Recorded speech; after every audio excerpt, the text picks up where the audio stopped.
প্রিয় ভিউয়ার্সেরা সবাই কেমন আছেন? আজ মিরপুর থেকে হেমায়েতপুরের উদ্দেশ্যে চলে আসলাম। হেমায়েতপুরে চলে আসলাম গ্রামের পরিবেশে সময় কাটাতে। এই দেখুন চারপাশে প্রচুর গাছপালা, ঘরবাড়িও আছে, প্রচুর ঘরবাড়িও আছে চারপাশে। আকাশ অনেক মেঘলাই, দেখুন প্রচুর পরিমাণে বৃষ্টি হয়েছে, এমনকি বৃষ্টি আরও হতেও পারে। চারপাশে খোলা মাঠ, ধানের ক্ষেত, গ্রামের পরিবেশ। গ্রাম পছন্দ করে না এমন মানুষ খুঁজে পাওয়াই বড় মুশকিল। এই হচ্ছে আমার খালু, এটা হচ্ছে রাসেল ভাই, উনি একজন বড় ইউটিউবার। ওনার সাক্ষাৎকার নিব, দেখি কি বলে। ভাই কেমন আছেন আপনি? আলহামদুলিল্লাহ ভালো আছি, আপনারা ভালো আছেন? উনি কিন্তু একজন বড় ইউটিউবার। ওনার এক একটা ভিডিওতে লক্ষ লক্ষ কিন্তু ভিউজ হয়। ভাই আপনার চ্যানেলের নামটা বলে দেন দর্শকদেরকে। আমার চ্যানেলের নাম হচ্ছে RS ইসলামিক 01। এই ভাই হচ্ছে ইসলামিক ভিডিও তৈরি করে। সবাই ওনার ভিডিওগুলো দেখবেন, এবং যারা ওনার চ্যানেলের সাথে যুক্ত নাই অবশ্যই ওনার চ্যানেলটা সাবস্ক্রাইব করে দিবেন। ওনার চ্যানেলের লিঙ্কটা ডেসক্রিপশনে দিয়ে দেওয়া হবে বা কমেন্ট বক্সে দেওয়া হবে। আপনারা যারা যারা ইসলামিক ভিডিও পছন্দ করেন তারা আমার চ্যানেলটি থেকে একবার ঘুরে আসতে পারেন, ইনশাল্লাহ আশা করি ভালো লাগবে। চ্যানেলের লিঙ্ক এই ভিডিও ডিসক্রিপশন বোর্ডে দেওয়া থাকবে, আপনারা এখান থেকে নিতে পারেন, অথবা এই ভিডিওর আপনার ক্যাপশন হিসেবে দেওয়া থাকবে, সেখান থেকেও আপনারা এটা চাইলে নিয়ে সার্চ করে দেখতে পারেন। আশা করি ইসলামিক ভিডিওগুলো ভালো লাগবে। যারা ইসলামিক ভিডিও ভালোবাসেন তারা অবশ্যই একবার চ্যানেলটা ঘুরে আসবেন ইনশাল্লাহ। যারা যারা এই ভিডিওটি দেখবেন সবার কাছে অনুরোধ থাকবে অবশ্যই বড় ভাইয়ের এই চ্যানেলটি একবার হলেও ঘুরে আসবেন।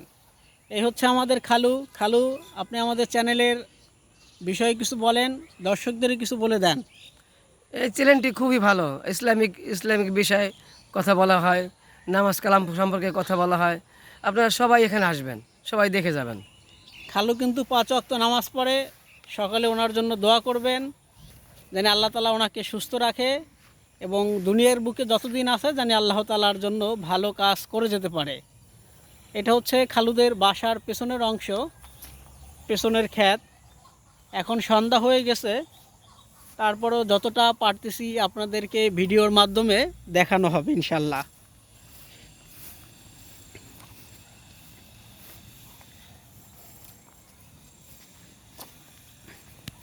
এইদিকে বেশ কিছু কলা গাছ দেখেন।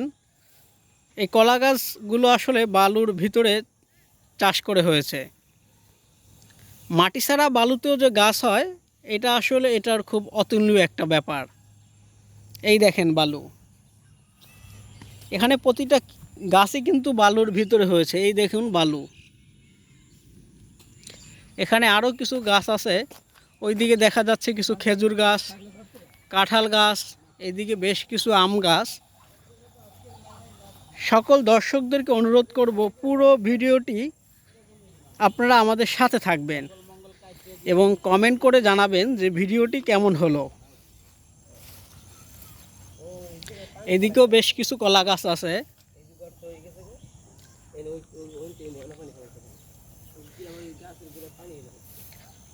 কমেন্ট করে আপনারা জানাবেন ভিডিওটি কেমন লাগলো, কেমন হয়েছে, এবং আপনাদেরকে সামনে যেন আরও ভালো ভালো ভিডিও উপহার দিতে পারি সেজন্য আপনারা দোয়া করবেন।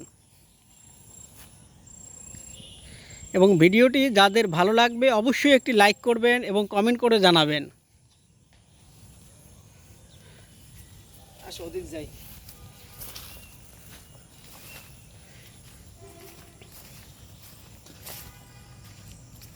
এই দেখা যাচ্ছে এই হচ্ছে আম গাছ, এইদিকে পেঁপে গাছ আছে, এটা একটা বড়ই গাছ। সবগুলো গাছই কিন্তু আসলে বালুতে হয়েছে, বালুর উপরে তৈরি, এগুলো বালুতে চাষ। এই একটা কাঁঠাল গাছ, প্রচুর পরিমাণ কাঁঠাল গাছ। এই গাছটিতেও কিন্তু প্রচুর কাঁঠাল হয়েছে, দেখেন আপনারা। এই দেখা যাচ্ছে বেশ কিছু কাঁঠাল। যারা যারা কাঁঠাল খেতে চান অবশ্যই কমেন্ট করে জানাবেন এবং কমেন্টে আপনাদের বাসার ঠিকানা দিয়ে দিবেন, ইনশাল্লাহ চেষ্টা করব বাসায় পৌঁছে দেওয়ার। এই দেখুন কি পরিমাণে কাঁঠাল হয়েছে। এই যে এই পাশে আর একটা কাঁঠাল গাছ, দোনোটা কাঁঠাল গাছই কিন্তু আসলে বালুতে হয়েছে। এই যে দেখুন বালু,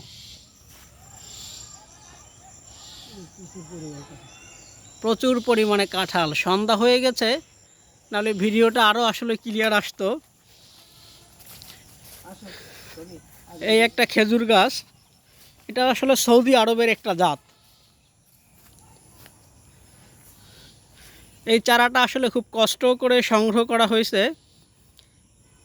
এই খেজুর চারাটি বালুতে হয় কি না এটা লাগাই আসলে পরীক্ষার জন্য আসলে লাগানো হয়েছে। এই দেখুন, কিন্তু আলহামদুলিল্লাহ আল্লাহর রহমতে এই খেজুর গাছের চারাটিও এখানে হয়েছে আসলে।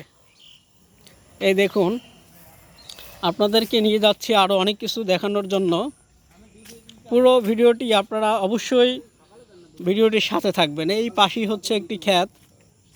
এই দেখুন কি সুন্দর পরিবেশ। এটা একটা বালুর মাঠ, চারপাশে ঘরবাড়ি, এদিকে দেখা যাচ্ছে ক্ষেত।